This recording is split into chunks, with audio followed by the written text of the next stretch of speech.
Alkitab berkata iblis menghadap Tuhan, lalu kemudian Tuhan bertanya, dari manakah engkau? Iblis bilang, saya sedang mengelilingi dunia. Lalu Tuhan bilang, apakah engkau melihat Ayub hambaku? Dia seorang yang saleh dan luar biasa.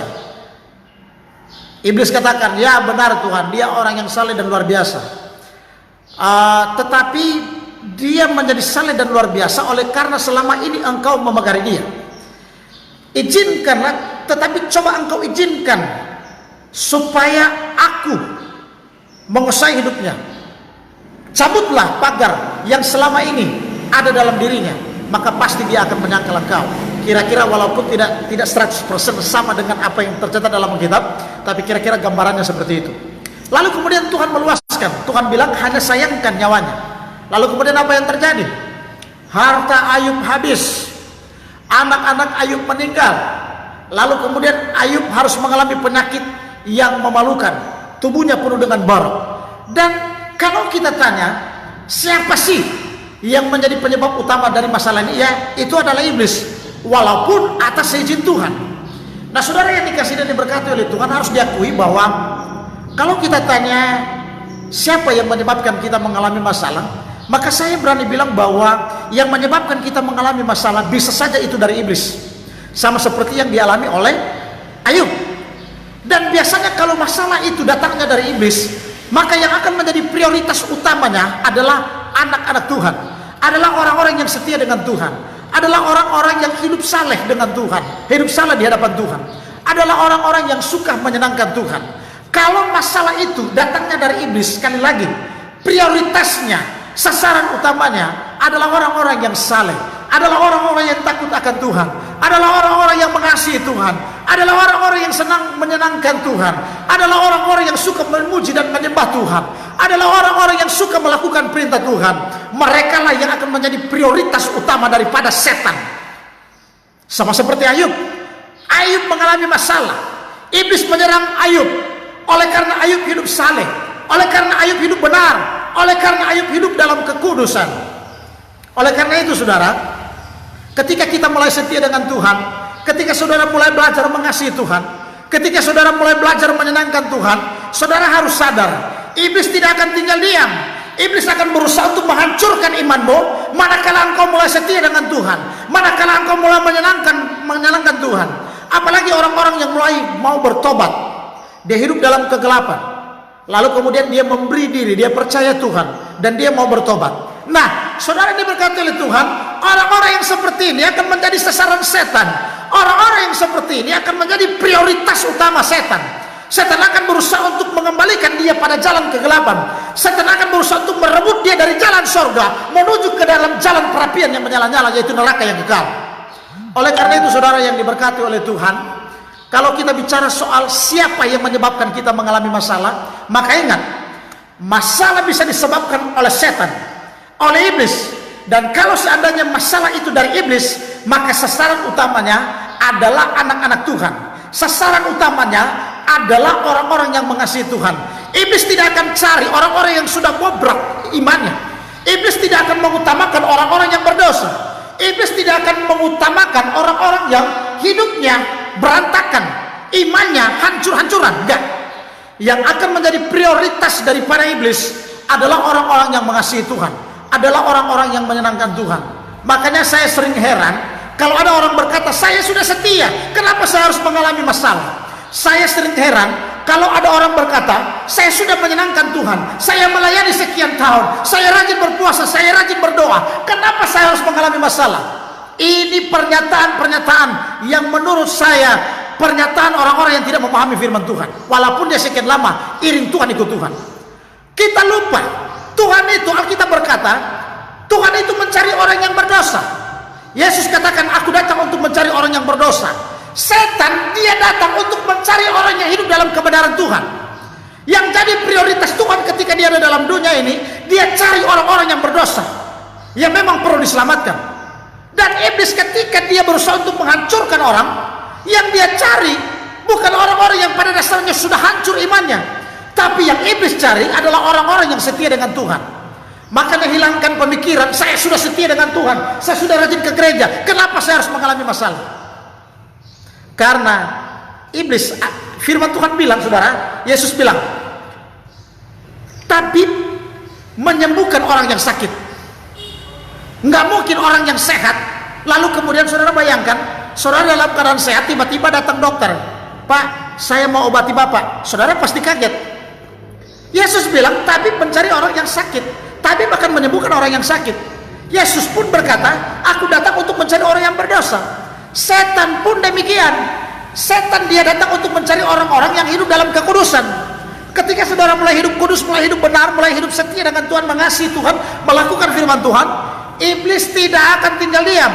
Iblis akan berusaha untuk mengganggu keluargamu, iblis akan berusaha merusak kesehatanmu, iblis akan berusaha menghancurkan ekonomimu, sama seperti yang dialami oleh Ayub. Jadi berhenti berkata, kenapa saya harus mengalami masalah? Saya sudah sekian lama ikut Tuhan. Berhenti. Yang kedua, kalau kita tanya siapa yang menyebabkan kita mengalami masalah, yang kedua bisa saja itu dari Tuhan. Saya harus akui, ada banyak sekali contoh. Orang Israel mereka harus ada di Babel selama 70 tahun. Tuhan yang menyebabkan orang Israel melihat ini sebagai sebuah masalah. Walaupun pada dasarnya kalau itu dari Tuhan, itu bukan masalah. Tetapi ketika manusia berada pada situasi seperti itu, berada pada sebuah situasi yang tertekan, maka dia akan menganggap itu, melihat itu sebagai sebuah masalah. Tapi kalau seandainya masalah itu dari Tuhan, sebetulnya itu bukan masalah. Pada hakikatnya itu bukan masalah. Sama seperti yang dialami oleh ada beberapa tokoh Alkitab, dan seperti yang dialami oleh bangsa Israel. Mereka harus berada di Babelonia selama 70 tahun. Ini adalah masalah. Tapi sebetulnya Tuhan punya tujuan yang lebih besar, tujuan yang lebih penting daripada sekedar melihat itu sebagai sebuah masalah. Saudara, kalau seandainya kita mengalami persoalan hidup dan itu dari Tuhan, biasanya saudara, itu akan dialami oleh orang-orang yang jauh dari Tuhan, yang mulai meninggalkan Tuhan.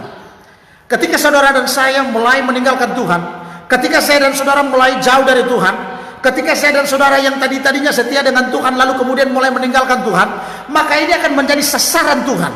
Kadang-kala Tuhan mencambuk kita, kadang-kala Tuhan memberikan cemeti buat kita. Tujuannya apa? Bukan untuk menghancurkan hidupmu. Karena firman Tuhan berkata, saudara, rancangan Tuhan bukan rancangan kecelakaan, bukan.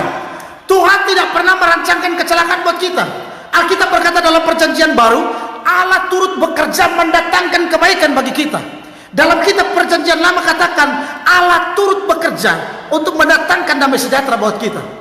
Tuhan tidak pernah merancangkan yang jahat buat kita. Tuhan tidak pernah merancangkan yang tidak baik buat kita. Rancangan Tuhan selalu untuk mendatangkan damai sejahtera. Jadi kalau seandainya masalah itu dari Tuhan, maka saya terlalu yakin pada dasarnya hakikatnya itu bukan masalah. Karena Tuhan punya tujuan yang lebih penting, yang lebih besar daripada sekedar kita melihat itu sebagai sebuah masalah. Kadang ketika kita mengalami masalah, kita sudah hidup jauh dari Tuhan, Tuhan memberikan cemeti kepada kita, Tuhan menghajar kita, Tuhan menghukum kita, supaya kita berbalik arah, supaya kita kembali ke jalan yang benar, supaya kita tidak terjerumus dalam dosa, supaya kita tidak mengalami hukuman yang kekal. Dan itu yang harus kita pahami, saudara, diberkati oleh Tuhan. Jadi kalau saudara tanya, kenapa atau siapa yang menyebabkan kita mengalami masalah? Saya katakan tadi, yang menyebabkan kita mengalami masalah bisa saja itu dari setan. Dan kalau itu dari setan, maka prioritas utamanya adalah orang-orang yang setia dengan Tuhan. Dia akan berusaha menghancurkan, mengganggu kita. Dia akan berusaha membuat iman kita runtuh dan lain sebagainya. Selanjutnya, kalau kita tanya siapa yang menyebabkan kita mengalami masalah, maka bisa saja itu dari Tuhan. Dan kalau seandainya itu dari Tuhan, biasanya ini akan dilakukan Tuhan kepada orang-orang yang meninggalkan Tuhan, kepada orang-orang yang memang sudah jauh dari Tuhan. Tuhan mau memberikan cemeti. Dan kalau Tuhan bertindak seperti itu artinya Tuhan memperlakukan kita sama seperti anak. Dia adalah Bapa, dia memberikan cemeti kepada kita sebagai anak, supaya kita berbalik, hidup dalam kebenaran Tuhan, hidup dalam jalannya Tuhan. Selanjutnya, kalau kita tanya siapa yang menyebabkan kita mengalami masalah, maka saya katakan begini, kita bisa mengalami masalah oleh karena manusia itu sendiri. Masalah bisa terjadi oleh karena setan, prioritasnya adalah anak Tuhan. Masalah bisa saja disebabkan oleh Tuhan, prioritasnya adalah orang-orang yang sudah meninggalkan Tuhan. Tuhan ajar supaya kita kembali kepada Tuhan. Tapi bisa saja masalah itu datang dari manusia kita. Siapa manusia? Bisa saja orang-orang ada di sekitar kita. Bisa saja orang-orang yang ada di samping kita. Bisa saja keluarga kita. Bahkan bisa saja diri kita sendiri. Makanya saudara, kadang kita ketika mengalami masalah, oh kenapa Tuhan? Oh setan, oh Tuhan, oh setan. Kadangkala setan dan Tuhan, tanpa kita lupa, tanpa kita sadari, terkadang masalah itu disebabkan oleh manusia itu sendiri. Dan kalau kita bicara soal manusia, bisa saja orang-orang di sekitar kita, bisa saja penjahat-penjahat yang ada di sekitar kita, bisa saja itu hal yang alamiah, saudara. Atau kalau mau bicara soal hal-hal yang bersifat alamiah, nantinya panjang. Pada intinya, masalah bisa disebabkan oleh manusia. Dan kalau kita bicara soal manusia, bisa saja orang di sekitar kita, atau penjahat, atau bisa saja dari diri kita sendiri, kelalaian kita manusia. Terjadi banjir, kita bilang, oh Tuhan kenapa? Tapi kadangkala saudara, manusianya itu, Alkitab bilang, firman Tuhan berkata bahwa, hai Adam, jadi Tuhan bilang, hai anak manusia, kuasailah bumi. Kemudian kelola bumi itu dan lain sebagainya. Kira-kira bahasa bebasnya seperti itu. Artinya, kita harus mengelola apa yang Tuhan berikan buat kita, termasuk alam ini. Kalau seandainya kita salah mengelola alam, buang sampah sembarangan dan lain sebagainya, kita tebang pohon-pohon, lalu kemudian terjadi banjir, nggak selamanya kita bilang, oh itu dari Tuhan, oh itu dari, nggak boleh selamanya harus seperti itu. Karena bisa saja itu disebabkan oleh kelalaian kita manusia. Sama seperti yang terjadi hari ini, virus corona. Ada yang bilang, oh pakai iman nggak apa-apa. Oh, silakan, saudara punya iman seperti itu. Tapi kalau kita dengan sengaja, saudara, mau mencobai Tuhan dengan kelalaian kita ketika kita terjangkit virus-virus seperti itu, lalu kita bilang, Tuhan tidak dilindungi, Tuhan tidak lindungi saya. Padahal Tuhan sudah menggunakan orang-orang tertentu yang ahli pada bidangnya, para medis, untuk mengingatkan kita. Tetapi sengaja kita abaikan dengan alasan kita punya iman. Padahal saudara, sekarang begini saja sederhana. Virus itu dari mana? Nah, nanti akan panjang, saudara. Intinya yang saya mau bilang, saudara, masalah bisa terjadi oleh karena manusia itu sendiri. Dan kalau bicara soal manusia, orang-orang di sekitar kita. Dan kalau bicara soal manusia, bisa saja diri kita sendiri. Saudara tengah malam, saudara mandi, tiap malam tengah malam saudara mandi, saudara rajin berdoa, saudara rajin beribadah, tengah malam saudara mandi, kadangkala tidur di lantai tehel, saudara buka baju, lalu kemudian saudara kena sakit, begitu didiagnosa, ternyata saudara mengalami paru-paru, masalah paru-paru, lalu saudara harus bilang, oh Tuhan, ini karena Tuhan mungkin izinkan. Enggak, bisa saja karena kelalaian kita manusia. Selanjutnya, yang terakhir yang akan kita bahas adalah sekarang, bagaimana cara kita untuk menang menghadapi masalah. Bagaimana cara kita untuk menang menghadapi masalah? Saudara, kalau kita kalah terhadap masalah, kalau kita tidak bertahan menghadapi masalah, maka resikonya akan sangat besar. Orang bisa meninggalkan Tuhan hanya karena tidak kuat menghadapi masalah. Keluarga bisa hancur, suami istri bisa pisah hanya karena tidak kuat menghadapi masalah. Anak-anak bisa berantakan karena tidak kuat menghadapi masalah. Orang bisa bunuh diri, orang bisa gantung diri hanya karena tidak kuat menghadapi masalah. Makanya saya mau bilang saat ini, penting buat kita untuk bertahan menghadapi masalah. Penting buat kita untuk menang terhadap masalah yang kita alami. Pertanyaannya begini, bagaimana caranya untuk kita menang menghadapi masalah? Yang pertama saya bilang, untuk menang menghadapi masalah, yang pertama adalah saudara dan saya harus melihat masalah sebagai sesuatu yang bersifat realistis. Sekali lagi, untuk menang menghadapi masalah, untuk bisa bertahan menghadapi masalah, saya dan saudara harus melihat masalah sebagai sesuatu yang realistis. Maksudnya, sesuatu yang wajar. Masalahnya saudara, kita akan larut dalam masalah, kita akan hancur menghadapi masalah manakala ketika kita melihat masalah sebagai sesuatu yang tidak wajar untuk kita alami. Oh, kenapa saya harus mengalami masalah? Kenapa saya harus mengalami pergumulan seperti ini? Kita merasa bahwa seakan-akan kita nggak pantas untuk menerima masalah. Seakan-akan kita tidak pantas untuk menerima pergumulan. Ketika kita mulai menganggap bahwa masalah itu tidak pantas, masalah yang kita alami tidak wajar untuk kita alami, itu adalah awal daripada kehancuran.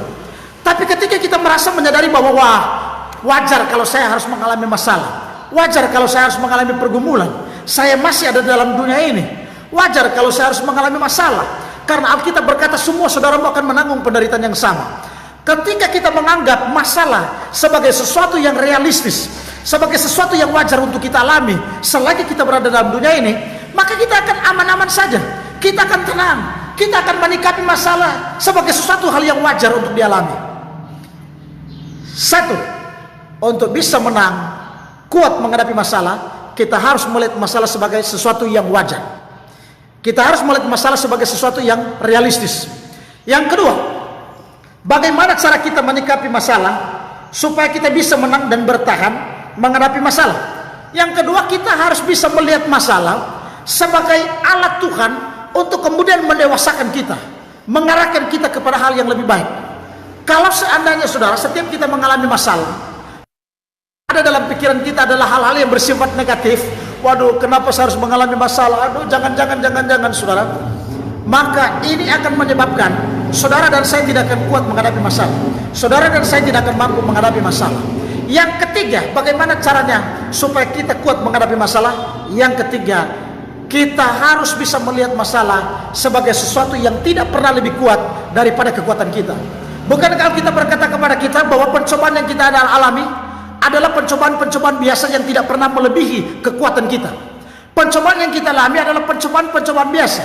Alkitab berkata ketika kita dicobai melebihi kekuatan kita, maka ia akan memberikan kekuatan. Bahkan Alkitab dengan tegas, dia tidak akan pernah membiarkan kita dicobai melebihi batas kekuatan kita. Saya pernah bilang begini saudara, bahwa hebatnya ketika Tuhan Yesus dia berinkarnasi jadi manusia, soalan dia menebus dosa manusia di atas kayu salib melalui curahan darahnya. Tetapi hebatnya ketika Tuhan Yesus dia berinkarnasi jadi manusia, dia bisa merasakan pengalaman-pengalaman manusia. Dia bisa merasakan bagaimana dikhianati, dia bisa merasakan bagaimana rasanya lapar, dia bisa merasakan bagaimana rasanya haus. Karena saudara, Yesus itu dalam konsep teologi, dia menjadi 100% manusia. Dia merasakan kelemahan-kelemahan manusia. Jadi saya selalu punya pandangan yang luar biasa ketika Yesus berinkarnasi jadi manusia. Ini bukan hanya persoalan dia mati di atas kayu salib, lalu kemudian dia menebus dosa manusia, bukan hanya itu. Tapi hebatnya ketika Tuhan Yesus turun ke dalam dunia, dia bisa merasakan pengalaman-pengalaman manusia. Dia bisa merasakan bagaimana rasanya lapar, dia bisa merasakan bagaimana rasanya haus, dia bisa merasakan bagaimana rasanya dikhianati, bagaimana rasanya berkekurangan dan lain sebagainya. Dia bisa merasakan kelemahan-kelemahan manusia.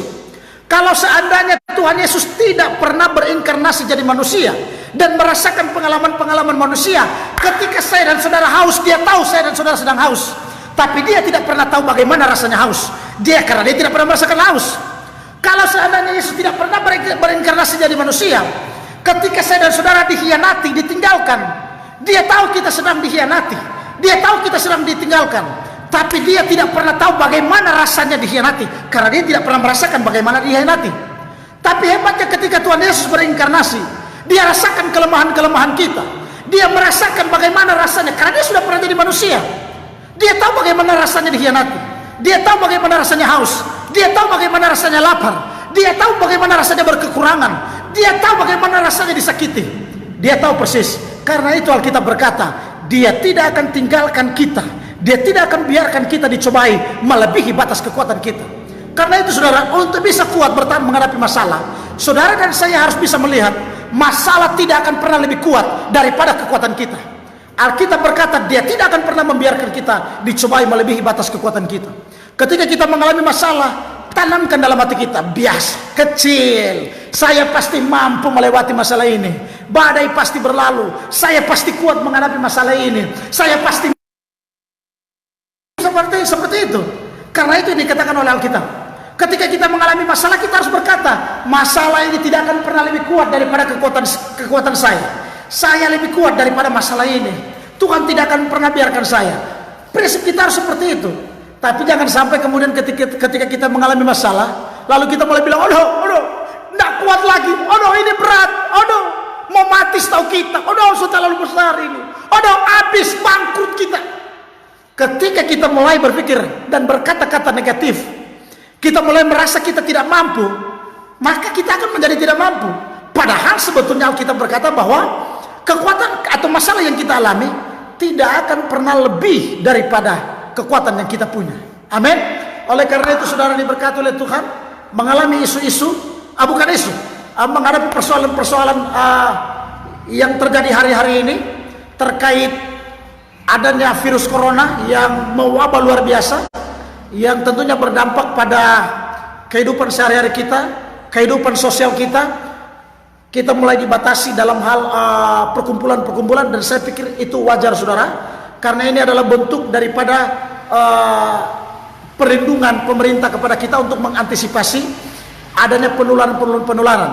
Jadi tujuannya sebetulnya untuk memutus mata rantai daripada penyebaran virus corona ini.